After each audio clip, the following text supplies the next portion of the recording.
agenda item, which is a listening session for public high schools regarding Chapter 577. So before we get into the listening session, I do need to take attendance for the council members and then do a brief review of the minutes from the last meeting, and then we'll get right into the listening session. So council members, as I call your name, if you are here, please let me know by letting me know on audio. Patricia Scott, Tracy Jameson, James Massey. Good morning, present. Thank you. Phil Morantz, Tanya Wilkerson, Marsha Wilcox, Angela Sherman, Tom McDermott. I believe Tom is absent but has provided a proxy. Is that correct? Correct. This is Ellen Ostendorf. I'm a proxy for Tom, and I believe I'm a proxy for Angela at MICUA as well. Okay. Melanie Mason, I know she will not be joining us. Maureen Ponce, Marion Hoyt, Paula Dofat, Monica Randall, Marcus Bird, and I saw Jacqueline Coakley. Are there any other council members that I did not, whose name I did not call? Okay, so it is a good thing that we do not have any pressing agenda items that require a vote, because according to my very simplified math, we do not have a quorum. So for the council members that are on the call, you should have received in a week or so a copy of the meeting minutes from our June meeting. I will open the floor for any discussion on the minutes, any corrections, anything of that nature. Chris, this is Jan Doyle. I'm here. I lost my connection while you were calling the roll call. Yep, no, I saw your name, Dennis. I had you marked here. Wonderful. Thank you. Okay, so hearing no requests for discussion, we will move that to our August meeting for approval when we have a larger presence, hopefully, of the council. And with that, I will go ahead and we will transition directly into the purpose of our meeting, which is the listening session for enrolled bill chapter 577. Just for everyone's awareness, this meeting is being recorded per Maryland open meetings guidelines. So just as everyone is aware of that. So let me go ahead and share my screen and we will go right into the presentation. So let me make sure I've got this right here. Not that screen. And then, all right, so everybody sees themselves. Just a minute. All right, can you all see the, whoops, hold on. I've switched screens here because I'm seeing that went to the other screen. So let me try this again. All right, do that.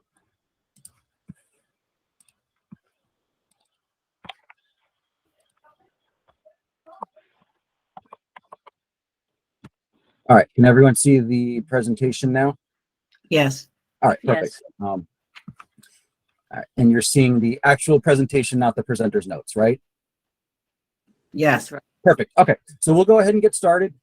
We will have time for question and answer at the end, so I do request, just in an effort to have the process streamlined, that you save any questions for the end of the presentation. So today's session is about Chapter 577, the Student Financial Aid Outreach and Planning. Today's agenda, again, is going to be a brief overview or introduction to the new legislation that goes into effect with this 2022-2023 academic year. We'll discuss the requirements that are outlined in the legislation. We will be sharing a rubric that the FAAC will be using to provide feedback to the school districts on compliance with the regulations. And then we'll have an opportunity for question and answer from participants. So first, what is Chapter 577 in Maryland law? And it is a new legislation that does require school districts to have a plan in place to provide outreach components and efforts to high school students regarding financial aid, completion of financial aid documentation, provide that information to those students. And as part of Chapter 577, these are some of the requirements that are specifically outlined in the bill.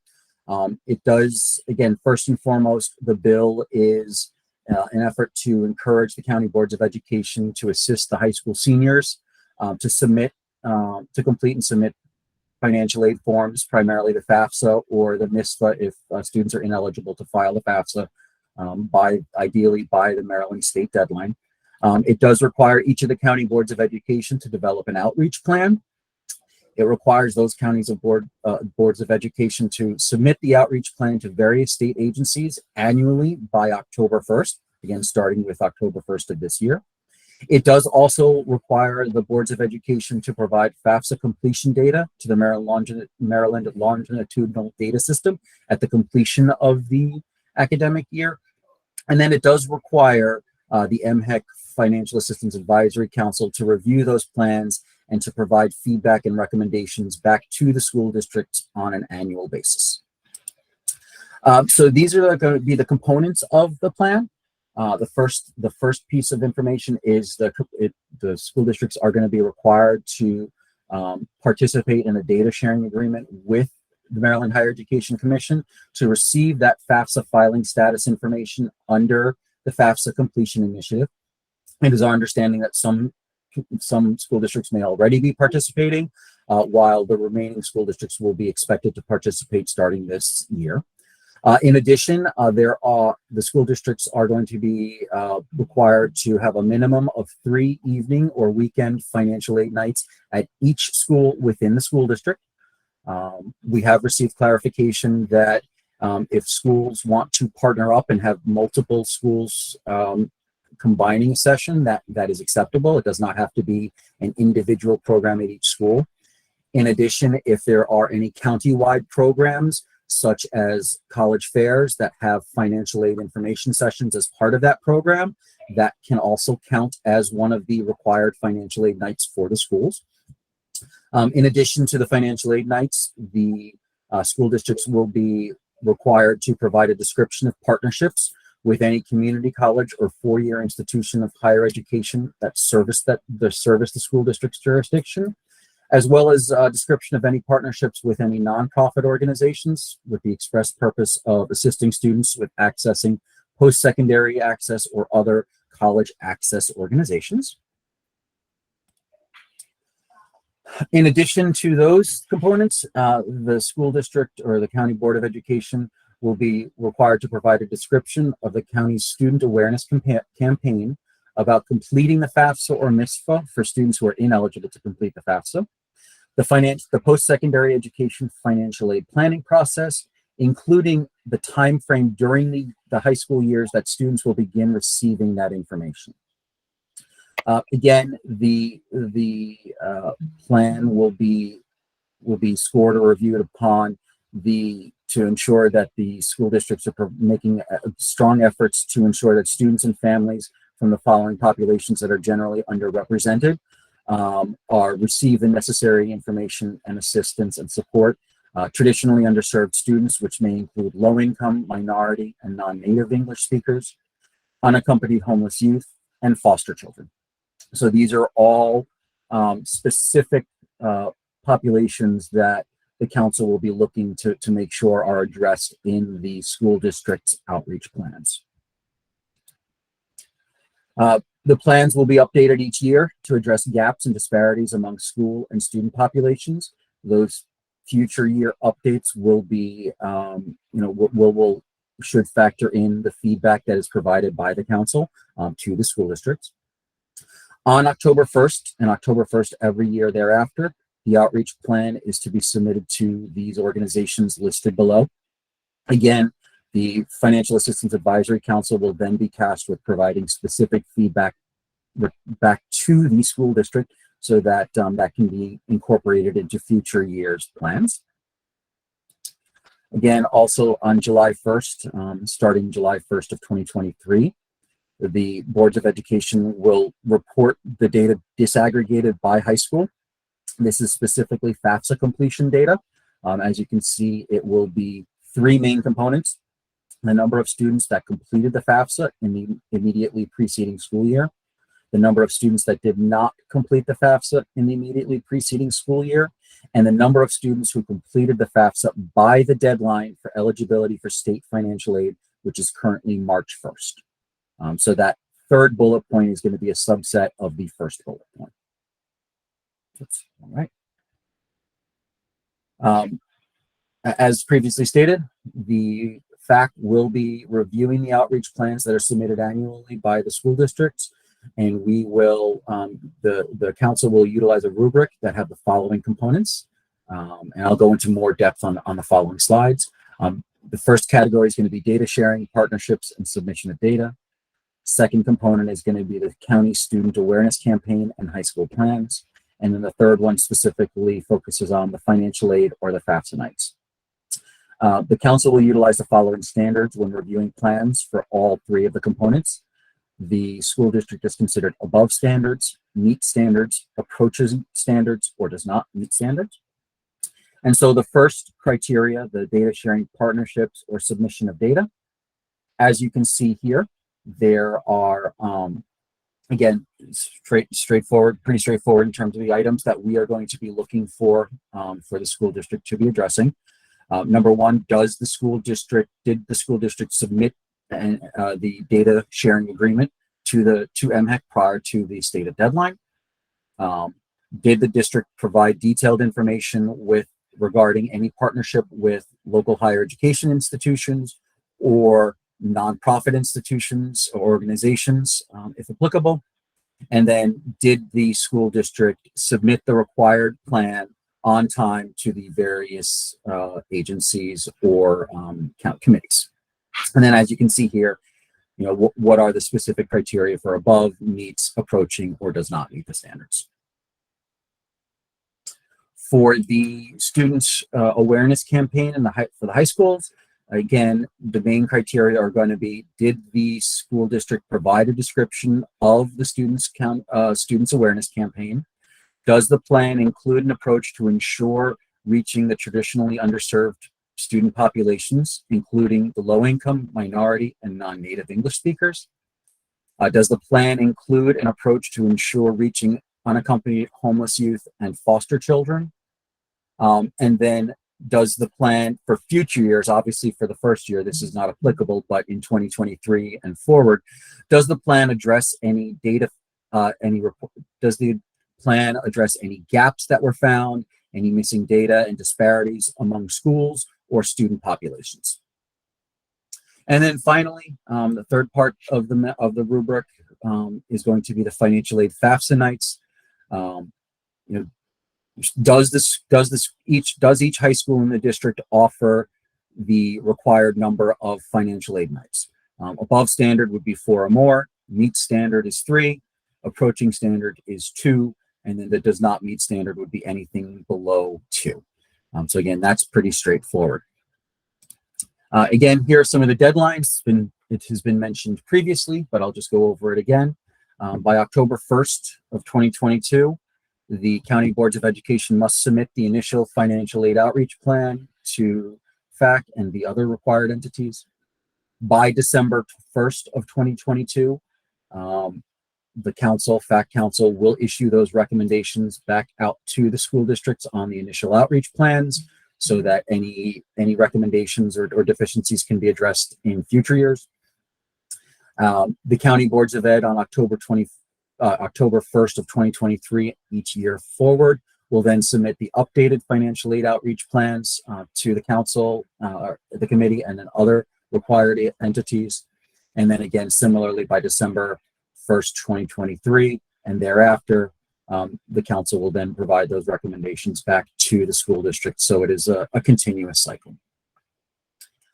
As it relates to questions that were submitted beforehand, MHEC received one question ahead of time. And that question was: the district contracts with an organization that is an LLC, not nonprofit, to provide college-going services to our students is there a participation agreement that can be used for them to collect information from MHEC? And the response from MHEC was the LLC organization must be a designated entity approved by the U.S. Department of Education to participate in the FAFSA Completion Initiative, FCI. MHEC must know the name of the organization to determine if they are an approved entity. So for that school district that submitted that question, please reach back out to MHEC to determine if your LLC, that partner, would be eligible. In addition, MHEC has created a website for more information on the FAFSA Completion Initiative, which I've provided on this slide as well. So that is the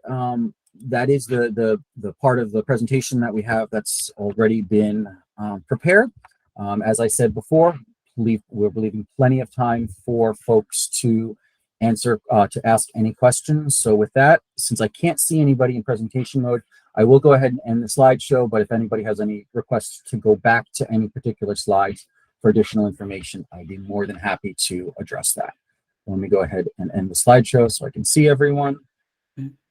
There's a question in the chat, Chris. Sure. All right, let me just get into the chat there. I'm trying to populate it here. I'm trying to get to, there it is. You have, it starts with Rose. All right, so I actually have one before from Tracy. Specifically, the question is just high schools, correct? Yes, this is specifically for public high schools within the school district.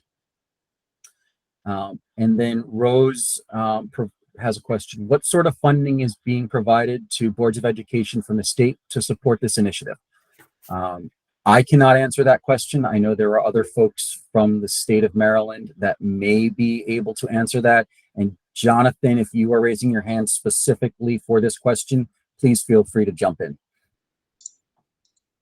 Thanks, Chris. Good morning, everybody. My name is Jonathan Turner. I'm lead specialist for student support and academic enrichment with the MSDE. And so one funding opportunity that you could explore, and one of the other roles that I help serve here at MSDE is I help manage the Title IV Part A student support and academic enrichment grant. And right now, each school system will hopefully very soon, within the next week or so, be getting their FY23 Title IV Part A applications. And this specific initiative would be something that would fit under the well-rounded education opportunity content area for Title IV Part A. It would align nicely with that. So each school system has a program manager in their central office structure that oversees Title IV Part A.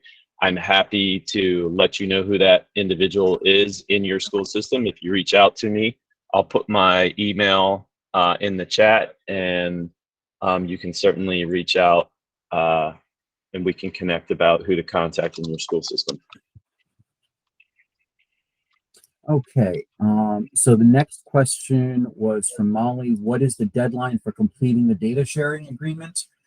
And I am looking at the website that was referenced in there. I don't see a specific deadline date that is listed in there. The only date that is listed is stating that when school districts would be able to access the data. As the website says, participating high schools, high school districts and designated entities can begin to access FAFSA data for the applicable FAFSA cycle in MD caps after November 1st each year. With that being said, since the submission of the data or the data sharing agreement is a component of the plan, I would certainly encourage you to do that prior to the October 1st deadline to ensure that the school district is meeting that component of the legislation. Okay, next couple questions are from Karen. Will MHEC provide schools with disaggregated FAFSA data? Is there somebody from MHEC that would be able to answer that question, as I am unable to answer on behalf of MHEC? We can run queries to see if we can get the information, but we can look into it to see. Okay. And then can I place the FAFSA completion website link in the chat? Yes. So the MHEC website relating to that initiative is right there. So the next question is from Karen. Is there a person at MHEC that will serve as a support to the schools for questions? I am going to defer to Jacqueline on this one. We already have a FCI account set up, an email account, so you can email your questions to the FCI email. It is, wait a minute, it's FCI. I can jump in, Jackie. Thank you. Hi, this is Sharice with ASA, and the email address is FAAC.matec@maryland.gov, and anybody can send any questions you have regarding the program to that email address. Okay. Olivia said, many of our schools have found success with events during the day. There are parents who work in the evening and weekends. Can these events also be counted? So I can only speak for what is specifically in the law, and the presentation is specifically was generated directly from what is in the legislation. With that being said, on behalf of the council, we certainly will take that into advisement. I caution you that if you only have day programs, there might be some suggested comments, feedback to the school district going forward. Because again, we do have to abide by what is outlined in the legislation and take that into consideration. The next question from Rose is, what sort of FAFSA educational support guidance will be provided to the boards of education schools? Will there be workshops, educational materials, professional development? Again, I'm going to defer to somebody from the state on this one. You mean MHEC or MSDE? Any or all. Well, for MHEC, we do outreach, but we have an outreach section in our office, and we participate with that. That's usually done through Ms. Priscilla Moore with our outreach, and we attend with them for the outreaches. But we do offer some outreach programs. Okay. But will we have workshops? Jonathan has his hand raised. Yeah. Hi, good morning, everyone.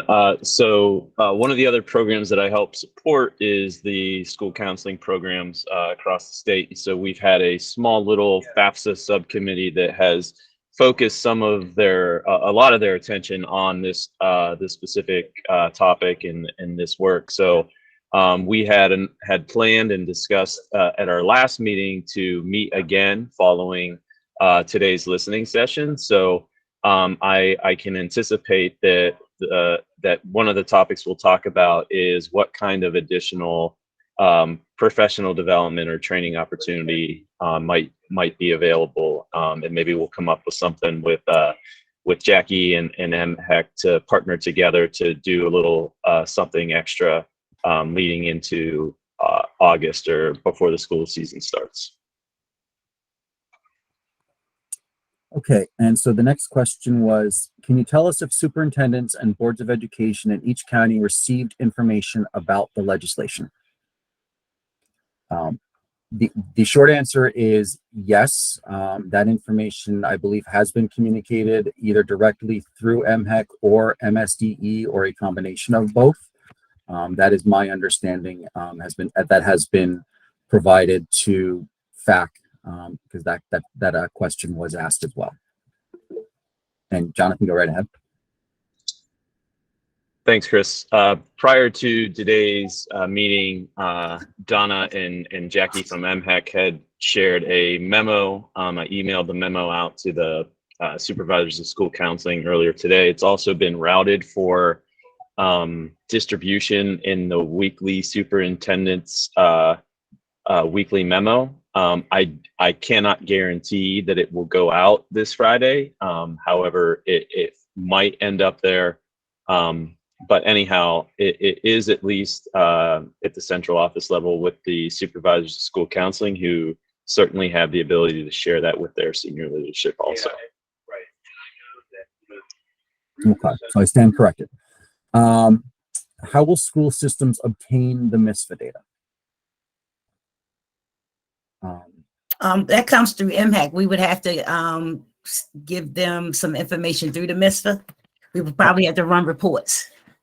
Okay. And this is a follow-up question to that. Will MHEC provide school-specific data regarding the number of students who complete the MISFA? I assume the same answer would apply. Yeah. Okay. How will we find out if MHEC can disaggregate the FAFSA data? We're going to work on that. I need to work on that to look at it.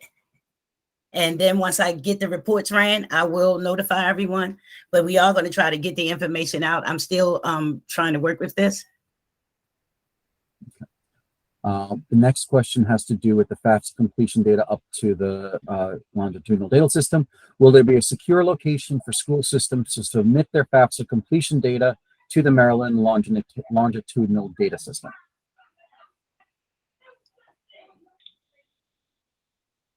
Well, when the students submit, when the institutions are requesting the information regarding the FAFSA completion, it's actually the way the process goes is students are actually uploaded. Their information is uploaded into MDCAT. So that would be the secure process. And what happens is you get a return on the information based on the report that is uploaded.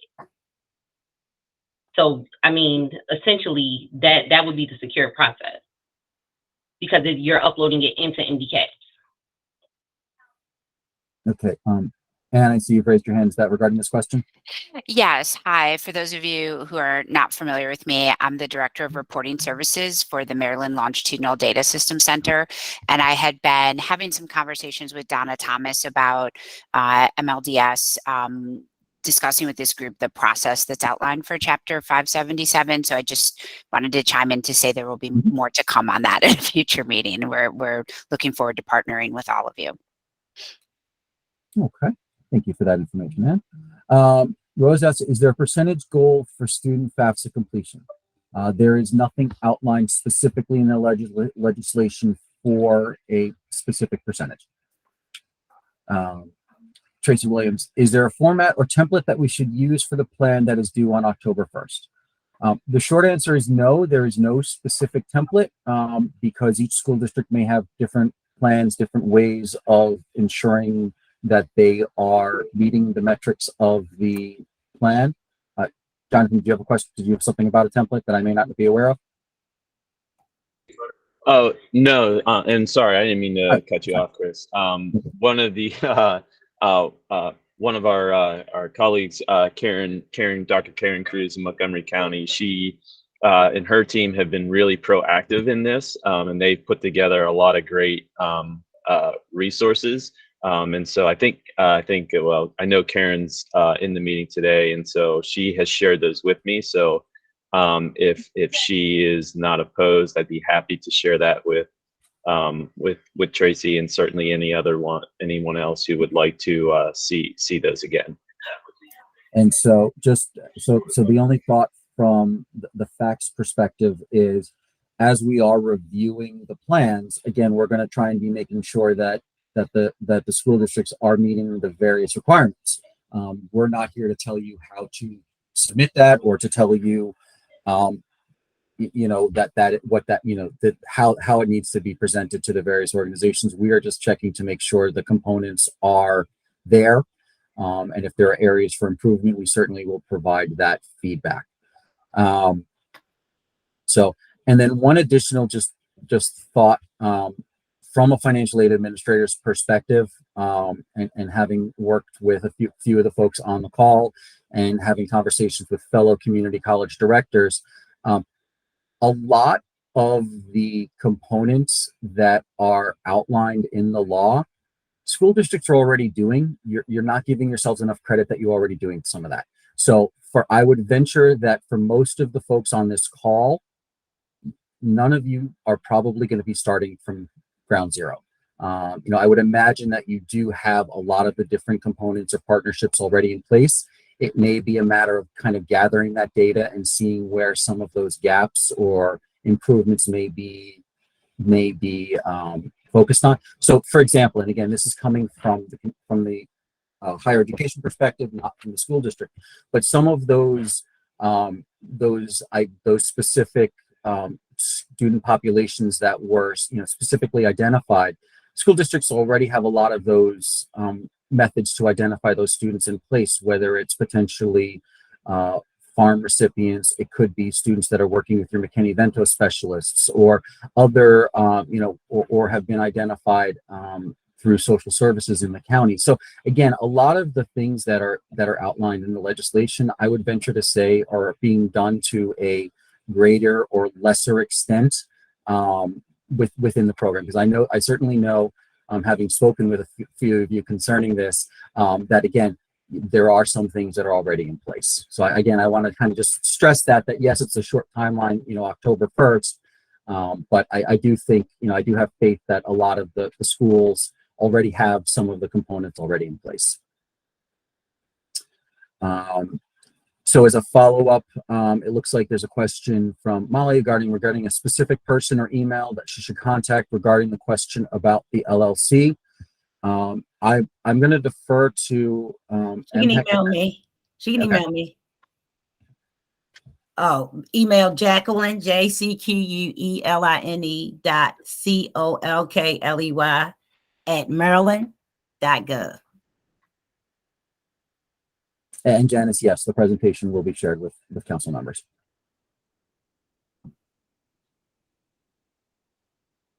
Okay, do we have any other questions?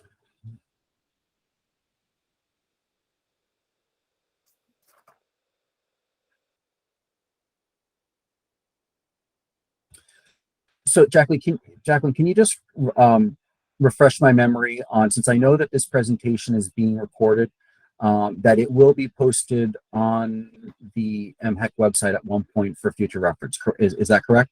Yes, that's correct. Okay. So as part of that, this presentation, with the screen sharing will be part of that.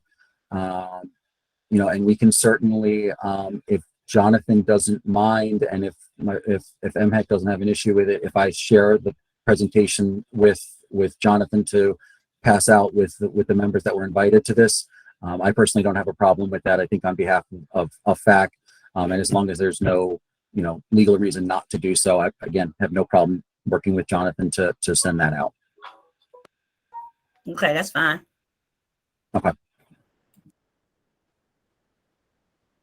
So, all right. Well, if there are no other questions regarding the requirements or anything of that nature, again, I want to be mindful of everybody's time. Now we do have one more questions coming in.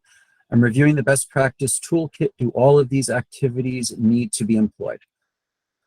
So I don't want to pigeonhole anybody into that, because what may work for one school district may not work for another school district. So again, there's a reason that the rubric does not have specific activities, for that outreach plan or anything of that nature, because again, it really is going to be school district specific. And so that feedback from the council, and I did want to mention that the council will be reviewing these. Members of the council will be reviewing, so it will be broken up into individual reading groups, so to speak. So there will be multiple council members that are reviewing each plan, but it will not be the full council reviewing responsible for all plans. So that way there are multiple sets of eyes from reading it, but the various members of the council are not overwhelmed by reviewing all of the plans. We'll have access to them, but again, we're going to have specific counties that we are going to be reviewing, and that decision has not been determined yet. And again, that may vary from year to year based on council membership. So just because, council members A and B may review St. Mary's this year, doesn't necessarily mean those same council members will be reviewing St. Mary's next year. And that's going to be very intentional as well. So again, have different folks looking at fresh set of eyes every year. So to answer the question, Susan, do all of the activities need to be employed? Again, I'm not in a position to prescribe what specifically needs to be in there. The school district needs to determine what is going to be best for their needs. What the council will do is review that, and if there are any glaring omissions, at that, we would certainly provide that feedback on a case-by-case basis. All right. Well, with that, I will thank everybody for joining us today. And again, if you have any other questions, certainly we will be here to assist you. All right. Thank you, everyone. All right. Have a good day. Chris, yeah, feel free to send me whatever you are allowed to share, and I'll send that out to all the supervisors of school counseling. And I think I have your email address from one of our communications. If not,